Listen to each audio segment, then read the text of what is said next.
আসসালামু আলাইকুম রহমতুল্লাহ। উজি প্রেসের সকল সদস্যবৃন্দ সবাইকে অসংখ্য ধন্যবাদ। আপনারা আমাদের সাথে সব সময় থাকেন, আমাদেরকে সাপোর্ট করেন। আজকে আমাদের সাথে রয়েছেন আমাদের আঙ্কেল হোসেন মোহাম্মদ সাজ্জাদ। আঙ্কেল কেমন আছেন? হ্যাঁ, ধন্যবাদ। আছি, আলহামদুলিল্লাহ ভালো আছি।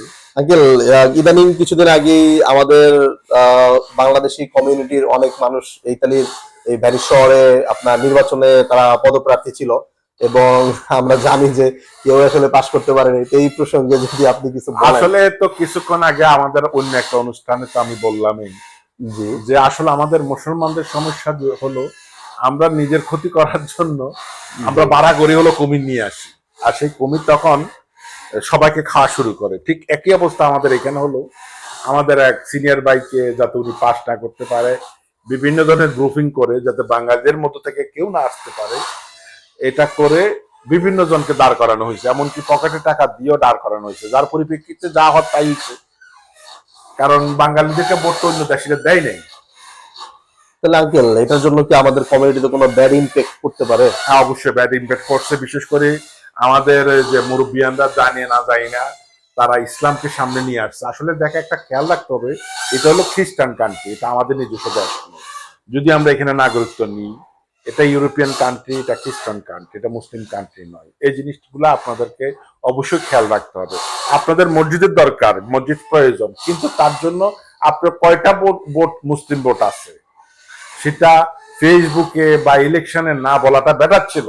সেটা আপনি আনফর্চুনেটলি প্রচার না করে এমনিই আপনারা প্রচার করতে, কিন্তু সে মসজিদ ইস্যুটাকে আপনারা নিয়ে আসছেন রাজনীতির মধ্যে, এবং সেটাকে, কারণ সারা বিশ্বে এখন চলতেছে ইসলাম ফোবিয়া, সব মুসলমানদের বিরুদ্ধে। সেটার জন্য তাদের চেয়ে বেশি দায়ী হয়েছে আমরা পারলে, আমরা মুসলমানরা পারলে করি কি, ভাড়া করে হলেও নিয়ে আসি। যেমন পশ্চিমবঙ্গের অবস্থা, মুসলমানরাই এই মমতা ব্যানার্জির ডুবানোর জন্য বিজেপির নিয়ে আসছে, এখন সবারই একসাথে মারতেছে। এখন আমাদেরকে যে জিনিসটা বুঝতে হবে যে ইসলাম ফোবিয়া সারা দুনিয়াতে। এখন সেখানে আপনারা একটা খ্রিস্টান কান্ট্রিতে, একটা কমিউনিস্ট কান্ট্রিতে আপনারা যদি ইসলামের জিনিসটারে, মসজিদটারে সামনে রাজনীতিতে নিয়ে আসেন, যার পরিপ্রেক্ষিতে যেটা ব্যাড অ্যাকশন পড়ছে, সেটা হলো এখন এই জিনিসটা জাতীয় রাজনীতিতে চলে আসছে, যে এখানে ইসলাম মানে যে মসজিদ গুলা, এগুলোর বিরুদ্ধে আরো কড়াকড়ি শুরু করবে। জি আঙ্কেল, বুঝতে পারছি। আঙ্কেল, প্রত্যেকটা জিনিসেরই তো আসলে ভালো খারাপ কিছু দিক থাকে। আমাদের এইটার এই নির্বাচনের যে বিষয়, ভালো দিকটা হলো যে আমাদের কাঁঠাল সমিতি, মাঠ সমিতি, পানি সমিতি, তারপরে পাড়া সমিতি, ডিস্ট্রিক্ট সমিতি, দেশ সমিতি, তারপরে গাছ সমিতি, এগুলা যে করোনার পর শুরু হয়েছে, এখন এটার থেকে বাইর হইয়া আমাদের জুনিয়র সিনিয়র সবাই যখন স্থানীয় রাজনীতিতে যোগ হয়েছে, আমার একটা পরামর্শ থাকবে, সবাই যেন স্থানীয় এই মূলধারা রাজনীতির সাথে যেন আপনারা কন্টিনিউ যুক্ত থাকেন।